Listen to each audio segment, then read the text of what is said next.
Welcome to my portion of the assignment. I'm going to be expressing and demonstrating different ways on how I encourage ELL learners to become motivated when writing.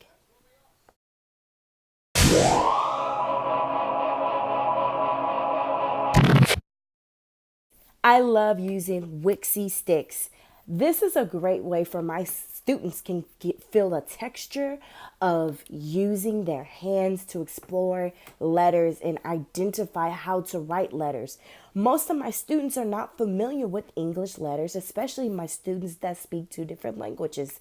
So my biggest goal is to have things in front of them that would encourage them and demonstrate to them on how to appropriately write a letter and how to feel the texture of a letter. And I like to bring in different things for them to use to help them write and to help them recognize the letter.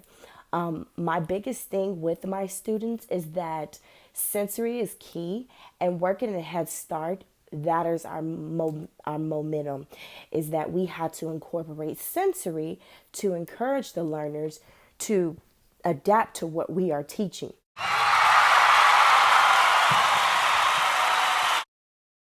Have Fun Teaching is a great resource to implement in my classroom. Of course, music and movement definitely would encourage learners to write. I like to always implement some type of movement with writing. I do invisible writing in the air with my students, as you can see. And so a lot of times, whatever I incorporate in circle time, they would definitely demonstrate it when they're in their areas. And so I love using this resource because it's fun, it's engaging, it's teaching them to on how to identify the letter sound, and writing the letter in the environment.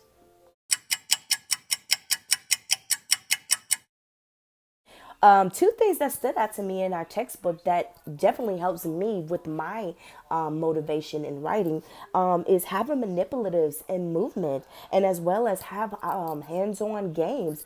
I'm all about hands-on. I am a hands-on teacher, and I always love using manipulatives to encourage and motivate my learners. So our textbook is definitely a great resource to help us teachers and other teachers motivate ELL learners or any other student who struggles with writing.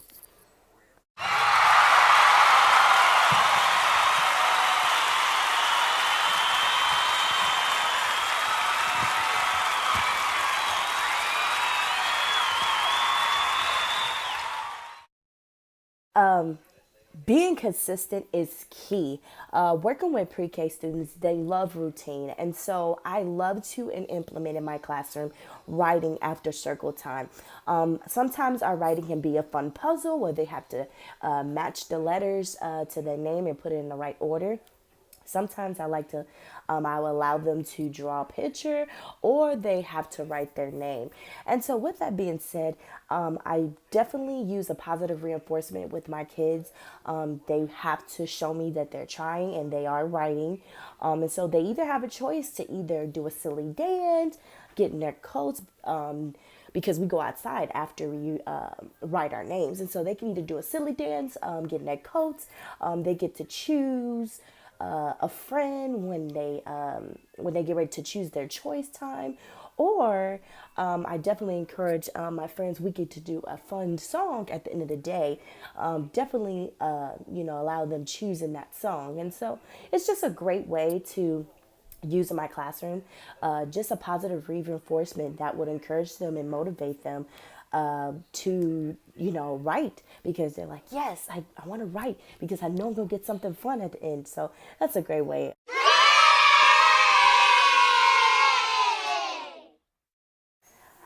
Choice time is a great opportunity for students to develop and learn how to write, learn how to develop their different social skills, their personalities, and how to interact with others.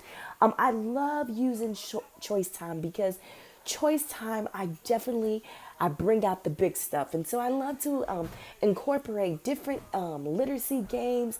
I love to incorporate writing opportunities, and so a lot of times my kids experience different ways on how to express themselves when writing, and also express themselves when they're happy or when they're, sad or angry or anything like that. And so one of my friends, he has made major improvements. He was reading a story and he was telling me about, look, Miss Haynes, eyes, eyes.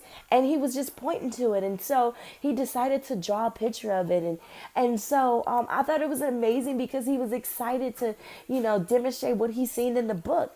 And so his mom said he's been improving in his English. So choice time is very beneficial for early childhood learners.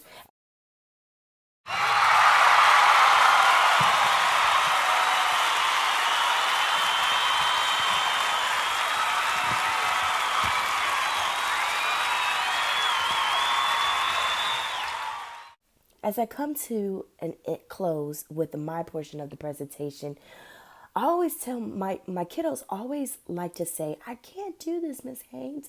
I can't. I don't know how. And I don't know how. And they become easily frustrated when they feel like they can't do it. But I always remind them, never say you can't. You can.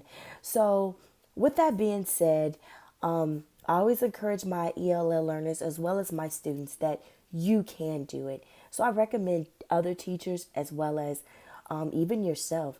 Whenever you say you can do it, it always motivates you to go do it.